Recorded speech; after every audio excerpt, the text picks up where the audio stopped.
Morning, everyone. Welcome. I think it's really great to be in here in person. A lot of energy and excitement. I'm David Olsson. I'm the global head of distribution at BlockFi, a crypto financial services company serving retail and institutional clients around the world.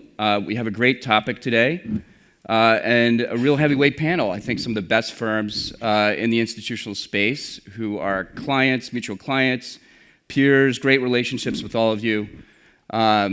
We had a really exciting pre-panel prep call, so I think this is going to be awesome. I'll start with some introductions on my left. Yeah, so Darren Jordan, I head up Managing Director of BitGo Europe on the sales side. BitGo, I'm sure you're familiar with, is an institutional custodian security provider.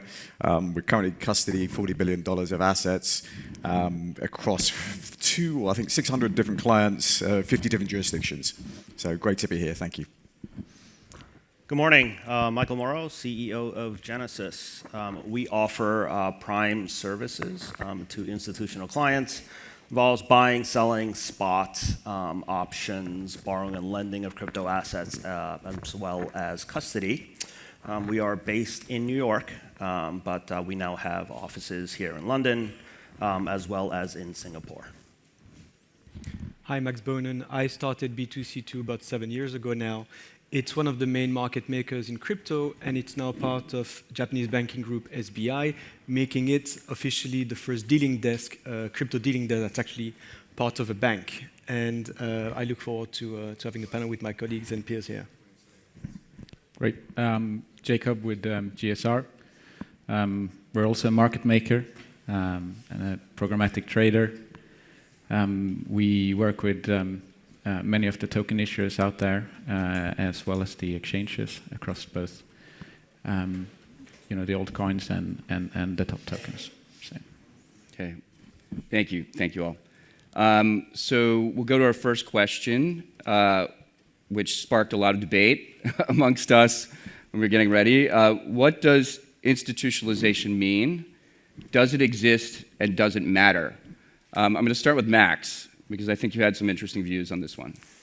Yeah, well, I think that it's a misnomer what institutions are. And in reality, in the crypto market, all the institutions that need to be in the market have been in it for a very long time. And I think that if we consider that only the likes of BlackRock are institutions, and perhaps we're going to wait for a long time, and when they do come, we're going to be a bit disappointed in terms of what they're going to bring to the market. I think the real watershed moments in crypto were when the likes of Robinhood, Revolut, eToro added crypto to their offering, because crypto remains a very retail-centric market, and that's going to be the case for a long while. And even when you think of the likes of BlackRock, in reality, they all serve, in the end, the general public. So it all seeps back to adoption in the retail space.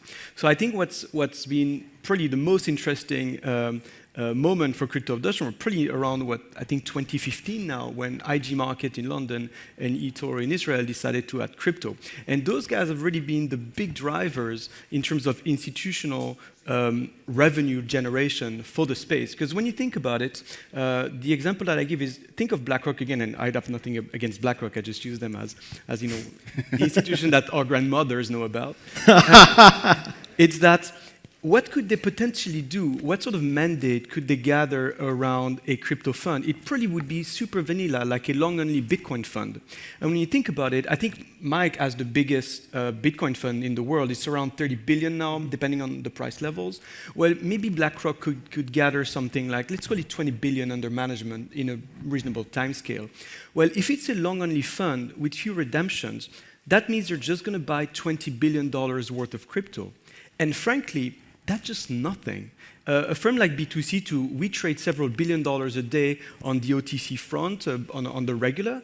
And so the big brokers like Robinhood and Revolut, they're doing serious volumes that completely dwarf what a name like BlackRock could accumulate for a crypto fund. And so I think that, of course, from the perspective of that being a blue chip name that everyone would be proud to count as a client, the sort of tail end of institutions that have not yet joined the crypto market because they're too conservative to do so, I think we don't really need them in reality as an industry to do very well. Thanks, Max. Does anyone want to add to that? I have some thoughts, but I'll let the panel go first.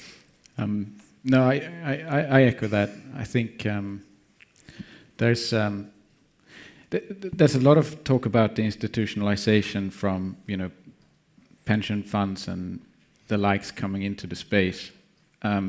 So we talked about this earlier, like how do we define institutionalization? If we define institutionalization purely as having a big sum of money to deploy, we already have institutionalization. And many of the companies or organizations that we work with are crypto native. But these are entrepreneurial companies that are multi-billion-dollar organizations, disrupting everything we do on a day-to-day basis. For us, those are institutions. There's everything that needs to be treated in the same way as institutions. They have same organization, same build-up of treasury, same build-up of staff cost and thinking around it. And if you look at people investing, just having big sums of money, there is a question around if you have a high friction investment committee, it's going to take you a long time to move into anything. If you have a low friction investment committee, which there are, some sovereign wealth funds are pretty nimble, many family offices are pretty nimble, they've already moved in. So even in the most high friction institutional investors, because we are a grassroots type of asset class, the pension fund itself might not invest. Well, I promise you that the people who work there are already investing. So I think we're already seeing this type of institutionalization. And the other part that I would add, the markets that we are trading, there's a lot of talk about the market microstructure being unsophisticated and very wide and moving in very large ticks and hack. It's very sophisticated today. The amount of people that are in the space are real traders. We see it every day on the microstructure side, and it's certainly not for the faint-hearted to go in and trying to extract alpha from those markets. My view, so I think a lot of the institutionalization of the asset class is really like rephrasing when are the big banks getting involved, right? I feel like it's just one substituting one question ultimately for another. And at the same time, I think it's also difficult to say that as an asset class, we've now gotten to a $2 trillion market cap, yet that's still not institutional grade, right, from an absolute market size perspective. And certainly, I'd have a hard time kind of believing that we'd get to a $2 trillion number without institutional investors getting involved. So I think from a size perspective, we're there. And now, I think the competitive advantage, a little bit to kind of Max's point, has really kind of been around, can your firm hold Bitcoin? I think if the answer was yes to that question, you've had this competitive advantage over traditional institutional investors for a long time. Just that fact alone has given you the ability to earn yield and returns in this asset class to kind of get there. And so now I feel like a lot of the bigger institutions that are coming into this space are still in the, I don't want to touch the spot market, I can't hold Bitcoin. So we're now trying to come up with like synthetic, cash settled kind of types of products that I think they're like, okay, I can do this without having to worry about custody or anything kind of related to that, as well as, hey, I'm a bank, I have regulatory capital concerns, I can't put this on my balance sheet, but I can hold derivatives. So, I think from an institutionalization of the asset class perspective, I'm with these guys. I think we're there, certainly from an asset class perspective. It's a different question as to when the banks get involved, but arguably, the banks are joining an institutionalized asset class at that point. Yeah, certainly we've seen some movement on the custody side. I think at BlockFi, we think about kind of the boring topics of risk mitigation, mitigating the client's credit risk, their operational risk, cyber risk, all those things that concern traditional institutions, and that we work hard with clients to show them actually there is an institutional grade set of people and companies that can service you. It's a very good point, actually, which you not really touched upon. You just mentioned the custody, and obviously from BitGo's perspective, we kind of started the whole journey really about providing that infrastructure. But having come from an institutional background, back in the early days, the basic concept of how do you store these assets was a challenge for even crypto-native companies. For a traditional institution, that's a real challenge because you've got the corporate governance layer, you've got the regulation layer, you've got insurance and operational security around that. I think we've just come in huge leaps and bounds over the last couple of years from all of us here. On the panel, we've just seen that institutionalization of how to store assets, and technically it's quite a boring subject about the operational side of business, but it's absolutely essential. And we're now starting to see the benefits of all this hard work that we've done by starting to see pension funds explore the space, which typically are the last ones to come in, just because they have incredibly stringent fiduciary rules and concepts of how assets can be stored. And so, yeah, I mean, it's a super interesting and definitely agree with the panelists as well. Yep. Great. Moving on to sort of a related topic. What is the state of prime services in crypto? How does it compare to prime in traditional markets? And does DeFi add another dimension? I'm going to throw this over to Michael. If you want to start off. Sure. So taking a quick step back for a second. So Genesis, as I mentioned, we trade spot, we trade derivatives, we have a borrowing and lending business, and we have a custody business.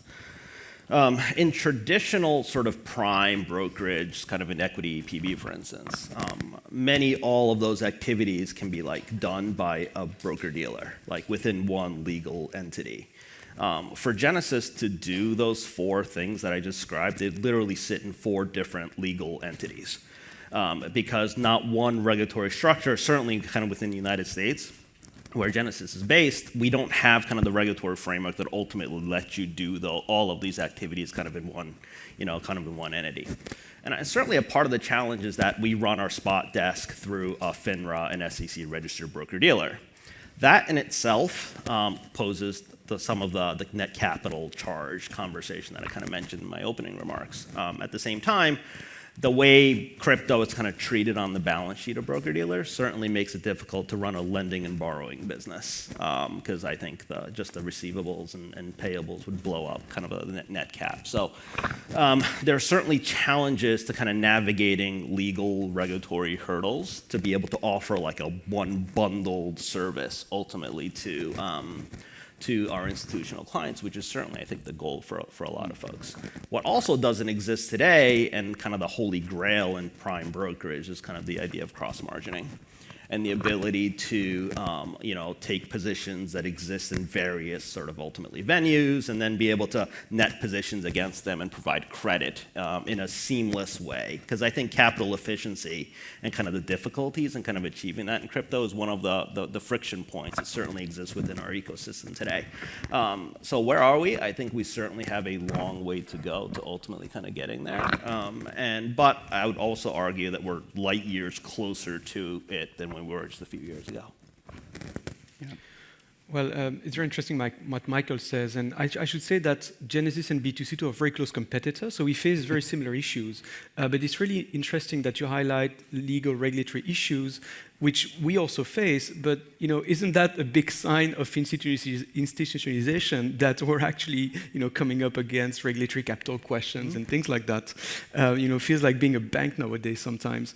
I think, though, there are also economic questions around why there hasn't been the emergence of prime broker yet in crypto, a full-fledged one.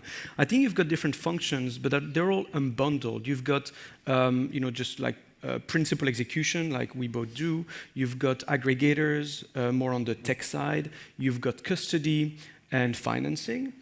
Now, the aggregators, they don't really work, actually, on the tech front, because once you solve the question of having execution on different platforms, then you go back to the rails and the plumbing, and you do need then a prime broker to really make it work. So that's why there's no one here knows, what's the top aggregator in crypto today. And on the funding side, we've got thriving business. Actually, that's one of the businesses that has been doing quite well. We'll see what happens now that Brian Armstrong got into a bit of a minor fight with the SEC. if the landscape is going to change. Principal dealing has always been a good business to be in if you can be one of the top players. And when it comes to custody, my personal opinion is that fees are compressing. It's not going to be such an attractive business to be in. I'm hearing the banks are looking to get into crypto custody. I think that's more a sort of asset accumulation kind of play, trying to then cross-sell some of the products. All those functions that a prime broker typically performs, they exist in crypto today, but they're not found in a very seamless way in a single place. I'm not sure whether that's going to change soon. It may be that actually there are economic forces at play here that keep those separate for a little while, and I think that's yet to be. We've yet to see a proper prime brokerage in crypto. Yeah, I think certainly from my perspective, and maybe it's because from a sales you face clients on a day-to-day basis, and the request we get daily is clients are concerned about holding assets on exchanges. They're not familiar with this is traditional players here. They're not familiar with that model, and arguably the custodian holds the assets and will allow them to trade in various venues. And I actually agree, but cross margining is the most significant, important part here to enable the fact that you can trade on various different venues, have the assets held with the custodian, kind of emulating the traditional model. I think also capital efficiency as well. Currently, the number of clients or funds would have to have multiple deposits in various different trading venues, and that's not capital efficient. And then to move these from between one exchange to another, you have to on-chain transaction. That could be 10 minutes to 2 minutes, depending on what the underlying protocol is. In a market that trades in nanoseconds, that's just too slow.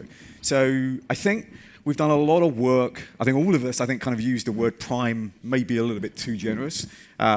Is a lot of work to complete that jigsaw that will allow cross-margining, capital efficiency, all from a custodial base, but actually allow clients the possibility to explore different venues for different liquidities, and also different products, like a derivative overlayer as well, that can allow you to do basis trading and everything that you would typically do in financial markets without being penalized too lots of margin. So work to be done, but we're definitely moving in the right direction. Actually, maybe an example on that to illustrate the point. What all the traditional hedge funds want to do today in crypto is they want to be able to sell futures and buy the physical in order to get the carry trade, and that's been yielding in the past year something like up to 20-25% a year.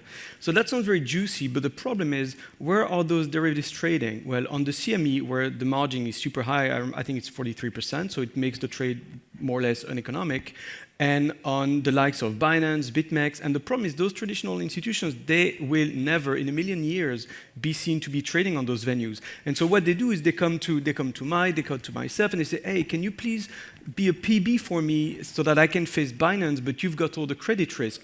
And sure, if my firm or your firm, we sell the future at a 20% premium, and then we show 15% to a Millennium or a Tudor, then it works on the first $10-20 million.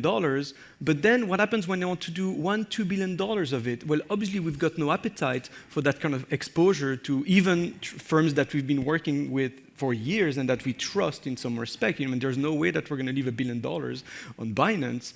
And so the problem is that there's no price at which our crypto native firms are willing to do that. Even if we were showing 2% to a traditional hedge fund and capturing 18% out of the 20, there's just not enough credit appetite in the market for that to happen. And I think that will remain the case until we actually have maybe something that looks more like a more independent clearinghouse. But the difficulties of crypto being a bearer asset that if you get hacked and that's it, there's no real recourse, I think that will make it very difficult for that to emerge.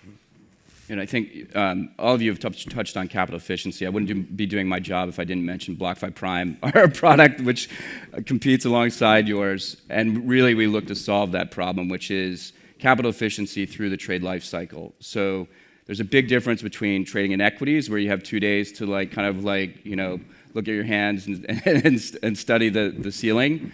And in crypto, where you have to have assets on exchange to trade, and we provide that T+2 settlement, so backward compatibility into traditional markets, and then you can flip that into a loan or leverage on our platform. And basically, we were known as a lender, and we came into the space that you guys are in spot trading because people said, we need that liquidity, we need that capital that you guys have. I think I'm going to continue on something that Max touched on, which is derivatives, and do the questions a little bit out of order, if that's all right, because I think it's really interesting what what you said, and I'll throw this to Jakob, in terms of we've seen monster volumes and open interest now on offshore derivative exchanges as the years progressed. Seems like the regulated exchanges have basically stayed kind of level in terms of where the open interest is and where the volumes are. Do you see that changing? How do you see the ecosystem progressing for derivatives over time? Yeah, I mean, we touched upon it today about, I mean, derivatives and options market are instrumental for healthy behavior in any asset. We're talking a lot about, Bitcoin and Ether, because that's where the real markets that we see have open interests that are growing quite a lot. But there's actually quite a lot of derivatives trading going on in altcoins as well, which is exciting, especially for a firm like us who's doing most of our volumes in the altcoin space with sort of the crypto issuers. Even we found ourselves being large on the BTC crosses as well, by virtue of that being a very big cross. But most predominantly, we've been trying to sort of find these kind of derivatives markets on the altcoin side. So what's happening, I think, is that the current exchanges, which have grown tenfold, they're nowhere near as big of a proportions they would be in traditional markets. They're still very small relative to the spot market, if you compare it to any traditional market. Are now seeing a little bit of a, sort of a regulatory hurdle. They're starting to go into all these things that we talked about, and it's not only those exchanges, the derivatives exchanges. Everyone, Michael talked about it, Max talked about it. We're going through the same thing, where we're. So I do think there is a place for these people who sort of follow the regulatory roadmap, and they might be starting to catch up a little bit, and they've done their homework a little bit. But where we're really seeing derivative growth at the moment is actually in the DeFi space, and that sort of peer-to-peer derivatives is really growing. I have no doubt that they will have regulatory questions at some point in the future, but today we're seeing quite a lot of development on that side, which is exciting, I think. I think it's really interesting that derivatives I love because it's kind of my historical background in investment banking, and over the years in any asset class it always gets it can be classed as a kind of a nasty product that has embedded leverage in it. But actually, you talk to many clients. There's a significant reason that people want to use hedging techniques. Whether they want to extract volatility, they want to smooth the portfolio. They're actually positive things and actually fundamental to the price discovery of the underlying market as well. So I absolutely 100% agree. I think it's just not on Bitcoin, but also hash rate derivatives, and the list goes on. So I think it's a vital development the industry needs. You're probably right. I think regulatory barriers, anything with degree of leverage, there's going to be some kind of hurdles in there, but ultimately I think the market needs a more defined derivative structure. So I think it's awesome. And yeah, I was just going to throw in FTX buying LedgerX. Does that? I don't. Sorry, I was going to mention another thing, which is that all these conversations that we're having and seeing in the papers and from traditional finance, we're all seeing this trying to solve for Bitcoin, which is really surprising to me, because the real innovation and everything that's going on is not happening in Bitcoin today. We have all these disruptive technologies that are going to revolutionize the world, and yet we're seeing sort of Bridgewater. It's been still in the conversation whether or not Bitcoin is a currency or if it's a commodity. I mean, that's light years away from where we are today. It's so far behind. And the biggest worry that I have is that all the regulation is trying to solve for Bitcoin, when what they should solve for is for all the token issuers and actually making sure that we can have an innovative, disruptive technology. And that goes for derivatives and options as well. So today there's huge amounts of options and derivatives trading and OTC trading going on in the altcoin space, and you can actually do that on a bilateral basis. So when you're on board with somebody like us, somebody like Max, or somebody like Michael, you can get those quotes and you can trade in that sort of non-linear space, which is very, very healthy across the space. But is Bitcoin a currency or a commodity then? We'll take that later. I think it's a currency.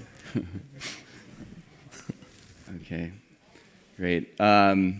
So moving on to the next question, what are the different types of institutions that we're seeing move into crypto? How does the makeup look now compared to a year ago? Obviously, I think one of the watershed moments for a lot of people in crypto was when Paul Tudor Jones announced in a research paper that he was putting Bitcoin into his BVI fund. Not most, as I think someone alluded to, I'm not sure whether it was Max or Michael, said that a lot of the, it was Jakob who said a lot of basically the PMs at these hedge funds own crypto personally, are trading crypto in their personal accounts, but then they can't trade it in the fund. And some of them even have kind of SPVs set up to do that separate to their main funds. But Paul Tudor Jones actually put it in his BVI fund, which his investors are in. And gave some price discovery on the asset class, and then it went from 8,000, and we all know the story where it is now. And so I'm, just kind of, leading the dialogue here. What, have things changed since that moment? Do we think that more people are coming in like him, or what are you guys seeing? What's interesting, maybe instead of talking about, what other big names are going to get into the market, is you go back to what Jakob said. Maybe it's not just about the institution, but the people that work at the institutions. And one thing that's not really talked about at the moment is what seems to be turning into an actual brain drain from the banks to crypto, because when you look at the funding that crypto companies have raised and the revenue generation there, you get to really pick now who you're going to get from traditional markets into your company, and you would be surprised at the kind of people that are actually applying for jobs at crypto companies. And so I remember in 2017 when we landed the head of EFX from Goldman, we felt like that was a very big deal. But I feel like that's happening every other week now, that there's a very senior person from a well-known bank that's joining a crypto firm. And I think we're going to maybe one day soon see a CEO, a former CEO of a global investment bank joining a crypto company in a senior capacity. So that really seems to be accelerating right now. Of course, there's bonus season that gives a seasonality to that, but it would be very interesting. It would be very interesting to see what's going to happen around February, March of next year. I mean, we have former U.S. regulators joining crypto boards, right? So it's not just kind of from a bank thing. I think from a regulatory landscape perspective, I think you're starting to see a rotation into operating firms within the space. So to answer your original question about the types of institutions that are involved, I think certainly, for us anyway, kind of at Genesis, we started in 2013. So individuals, high net worth guys, basically people that control their own balance sheet were like the early adopters kind of getting involved. But we talk about when did hedge funds enter? We had some hedge fund clients as early as 2015, call it. Certainly we've seen kind of the crypto native firms really pop up and certainly take advantage of a 2017 bull run.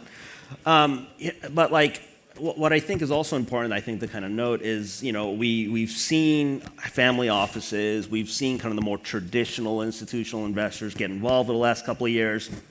And then in the last 12 months, and this was a storyline from earlier this year, were corporations kind of putting Bitcoin onto their balance sheet was not a thing 12 months ago, really, right? We were just kind of starting to see the MicroStrategy starting to put on their position. Then we saw Square and Tesla and kind of news around those guys. I think certainly in the first half of this year, we saw a tremendous sort of increase in corporations putting crypto on their balance sheet. And this wasn't just U.S. tech firms. I think we saw involvement from firms in South America and Southeast Asia, again, as kind of a diversification of their treasury portfolio play. And so, that's, considering that our corporations and the amount of we were working with them, call it 18 months ago, was zero.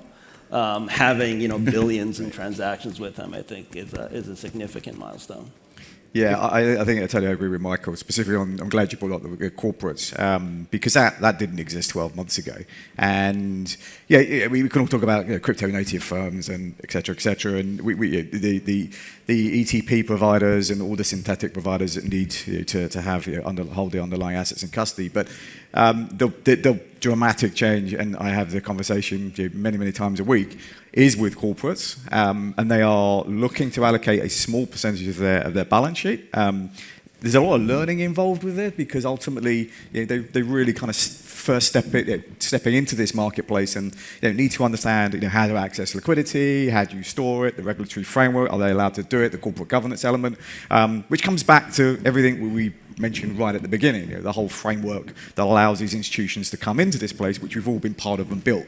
But that, 100% agree, that has been the most significant change we've seen over the last 12 months, definitely on the corporate side. I mean, if you look at it, if you're a portfolio manager for wherever you are, it's the most obvious case to have crypto. You have no knowledge of crypto, and most people don't. Let's just be fair. They know marginally, they read a paper somewhere, they think Bitcoin does transactions, very good. But you're a portfolio manager, you look at it. So I have this asset, and by the way, I'm out there, I'm looking for new sources of potential return. Yield, there's yields nowhere, everything starts correlating in all the traditional asset classes. I'm looking at this one thing, it's uncorrelated to everything that I have. It has a positive risk-return characteristics, and it's liquid. So I have no idea what it is, but I'm going to put it in my portfolio. If that's just quantitative screening. If you put on top of that this industry has the same talent density of technologies that you had in the dot-com bubble during the late 1990s, plus you have the grassroots funding of the biggest VCs of the third, which is plowing in tens of billions of dollars to these entrepreneur and technologies on an annual basis. So it's a well-funded company that's providing disruptive technology in a liquid assets that's uncorrelated with a positive risk-return characteristic. And you'd be pretty stupid not to invest in it, generally. Like, it's a very, very simple case. The last thing you have is bringing the sort of the regulatory bridge, which is where we're spending way too much talking about and hiring way too many people to look at it. But it's important. But we're it's quite exciting. Yeah, you raise a really, really important point. The uncorrelated returns. The market in general in 2008, subprime got fixated with this concept of risk on, risk off. And you would literally come in the morning, it'd be a risk off day, you'd sell everything. And if you're managing assets, whether it be a fund or a balance sheet, if you have an instrument or asset class which is uncorrelated to that offers a smoothing function, which Jake just mentioned, absolutely. That is basic investment strategy, to smooth out your returns and have an asset class of uncorrelated returns. So a very, very valid point. It's interesting, I think you mentioned the VCs, and speaking to a VC who got into crypto, said he loves it because instead of having, he makes 10 bets, 7 go to 0, 1 does 2 or 3 times, 2 do 100x or whatever, and that's how he makes his money. He said, with crypto, actually, I don't have the 7 go to 0 because they're tokenized, I can trade out of them, and they might be worth 20 cents on the dollar. So it actually fundamentally changes my, my risk return profile. We don't know where that's going to go with the regulatory, kind of noise that's in the U.S. But it is interesting, and we've seen also some public pensions start to get into at least investing in putting crypto funds in the VC bucket, and then saying, all right, what's the next? I'm gone deep, long only, deep into crypto. Ironically, as the first move, I'm going to invest in some alpha kind of strategies, market neutral. So it'll be interesting to see how that develops. There is some education needed for those early investors, and they're thinking, oh, I bought this thing and it's liquid immediately, so I can realize my position. That's not the reason why it's liquid. The reason why it's liquid is because it's the utility that makes the technology work. So just by virtue of a token becoming liquid after 3, 4, 6 months after you invested, you need to be very careful how to use that liquidity.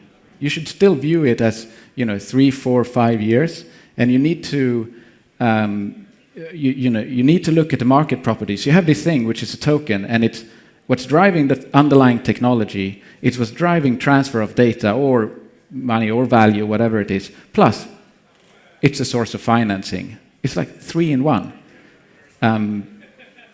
But it can really hurt the project if you trade it very hard, very early, because you're not using the utility, you're using the trading part, but you're supposed to use the utility in the beginning.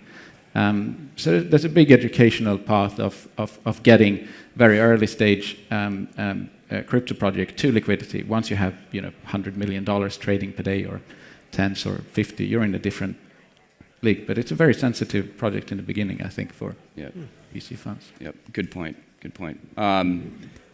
So we'll shift now gears a little bit. We touched on this. In terms of institutions investing in crypto, what do you think are some of the misconceptions that they have, things that have changed over the course of the last couple of years, or since 2017? Are we still seeing the same kind of objections, or do you think it's different? I think actually when you speak to, let's say, someone running FX at a bank or something like that, their main complaints are that the banks are getting in the way themselves, right? They want to move faster. I think when people are a bit skeptical now on the institutional side, they're going to say things like, well, the market's not liquid, it's not sophisticated, etc. I completely disagree with that. Actually, maybe one of the watershed moments in crypto this year was that spreads for the best clients have moved, depending on the sides, sub-basis point. That is completely nuts. We're talking, of course, not like euro-dollar, but maybe the Swissy, right? And that's a market that at the same time trades very frequently. At B2C do pretty good, I don't know, like on the OTC front, sometimes 50,000 trades a day, something like that, maybe more. And so that's a market that trades very frequently. That's a market that is deep. You can easily move tens of millions of dollars without any problem within way less than 1%.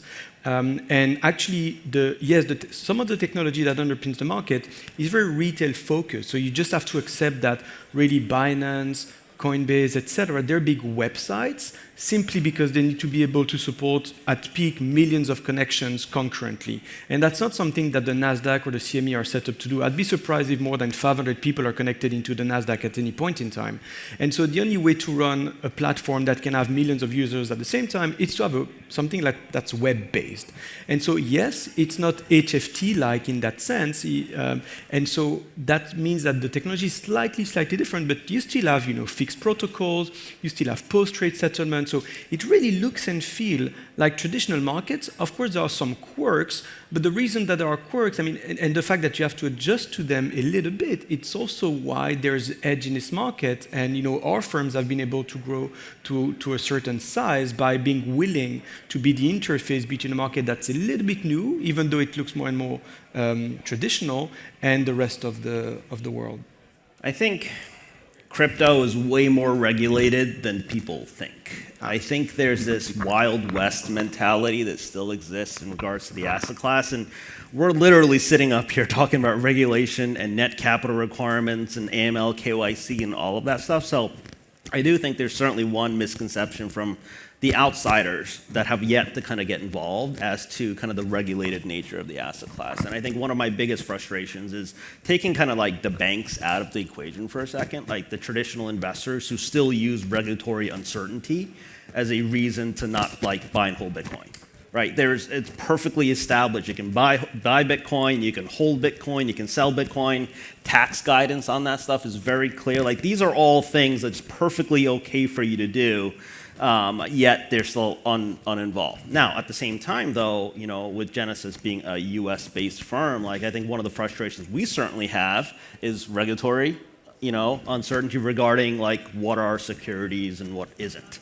I think that is kind of like the big question for a lot of us to ultimately be able to kind of answer and navigate. And certainly for us, like we have to kind of operate in a gray area, not because we want to, but because whether Genesis thinks that XYZ token is a security or not doesn't matter, right? It's literally the SEC is the only opinion who matters.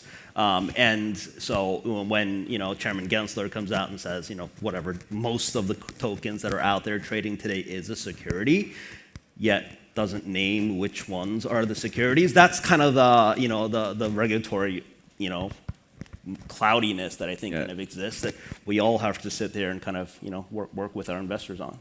Yeah, it is definitely a challenge. I mean, I think every kind of geography has its own challenges. Europe is fragmented. There's no passporting rights. Your clients are confused what they can and can't do. BitGo's trying to take a view that we look at kind of the UK, Switzerland, Germany. Germany, we've got a BaFin license, and we're going through the current license application right now. And yet again, it still opens more problems in different markets. So yeah, I kind of say I think we all go through that pain together. Yeah, it's very regulated. Like take maybe a Venmo company that everyone has heard of. What do they have? Like a money transmitter license? That's it? No big deal. I mean, honestly, that's like license number one you need to get in crypto if you want to do anything. Then you need to get, your broker-dealer, you need to get your BIT license, your trust company, all of that stuff. Yeah, it's actually heavily regulated. Mm-hmm. Absolutely. I think we're all very aware of the regulation in the space. I'm going to move on a more optimistic note, hopefully. The last question, just to find out what's next for all of you, what you see either for the next year in the market or on your platforms. Curious to know. Start at the end, Jakob. Okay. So we continue to work with that, with token issuers and crypto natives, even though we have a lot of people onboarding on the bilateral side from traditional finance. Our genesis is in crypto. So it's about investing in the grassroots level through sort of the VC side. It's developing initial liquidity, working with those entrepreneurs to build treasury strategies over time, getting secondary markets for the tokens, helping them. We're leaning in a lot into the DeFi space, seeding those pools, running those validators, and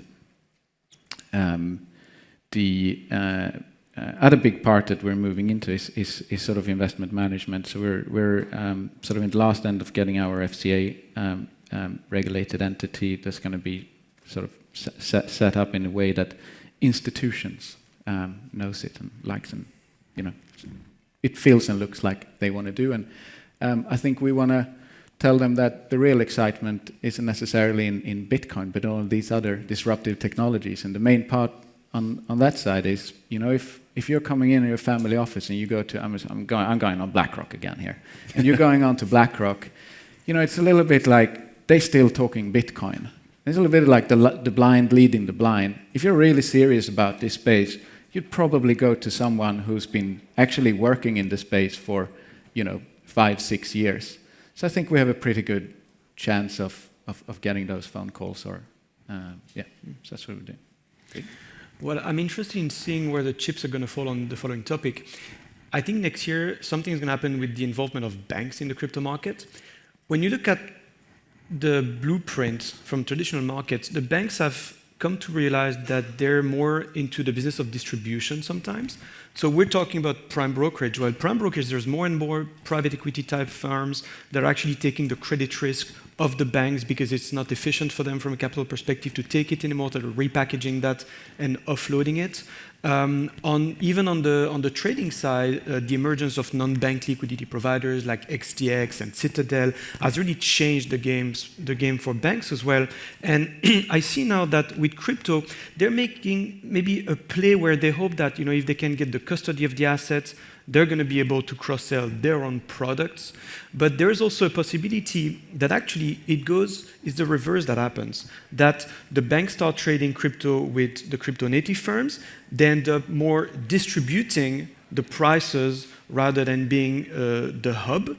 And it's possible then that crypto native firms actually will instead start encroaching more and more on their traditional businesses. You look at a company like FTX, starting doing tokenized equities. Incredible that they managed to set it up, by the way, on the regulatory front, I find. And you can also infer the direction of travel for a firm like B2C2 now that it's part of a big bank and brokerage. And I think there's a real chance for us to actually go into reverse and take business away from the banks and to consider them more as partners for distribution rather than to be people we depend on, like it's been the case for so long. We had to beg them for bank accounts and things like that. I think there's going to be a real moment in 2022. I agree. Certainly, I do expect kind of the banks to get involved in the next 12 months. And certainly, we're hearing rumors of a Bitcoin futures ETF in the United States. And if a product like that ultimately does get involved, I cannot see how the banks wouldn't be involved in a Bitcoin futures ETF product and starting to kind of provide liquidity around it. So I think that would certainly be an interesting development. And I agree with Max. I think from a bank's involvement, certainly fantastic distribution, as well as it's hard for us within the industry to compete when their capital cost is zero. So I do think that there are going to be financing providers to the crypto space, which I think is a welcome development for sure. Now, as it relates to Genesis, I think, yes, we'll continue to kind of build out our Prime services and continue to work on our technology to achieve that cross-margining that we were just chatting about. But ultimately, I think, relating a little bit to my earlier point around regulatory policy in the US, I think one of our biggest pushes is going to be working with our regulators. I think we in the US have a big challenge with some of the comments coming out from the SEC and trying to figure out how to better work with our regulators within the U.S. as well as within Congress, and come up with better, smart policies that achieves the goal of regulating the industry in the way that it wants to, but without the old stifling innovation, sending jobs abroad, because all of these things are actually happening. And if I were to start a crypto business, US might be one of the more unfriendly places to actually start a business today. And given how much of the world's capital exists in the US, that's not a good thing, right? To be certainly kind of in that position. So I think we have a big investment and effort in our regulatory affairs and public policy area, certainly over the next 12 months. Yeah, I mean, I agree on everything you've mentioned there, from the new types of exposure to new clients. I think DeFi, if you've seen the recent news with MetaMask Institution and BitGo being connected in the custody product there, I mean, it shows you the direction we're going. I think the biggest thing for me and for BitGo is obviously the acquisition of our friends at Galaxy Digital. That's going to open up a very interesting chapter in BitGo's kind of journey. When I first joined, it was a software company, then a financial regulated custodian in many jurisdictions, and now with the combination of our friends and colleagues over at Galaxy, we truly are now bolting in many, many different exciting areas, whether it be derivatives, whether it be mining, whether it be trading, whether it be asset management. For me and for BitGo, that's going to be the super journey over the next 12 months, which is going to be it's going to be really, really interesting. Okay, fantastic. Thank you all for a great discussion. Really a pleasure. And I guess we'll see everybody outside. Great. Thank you.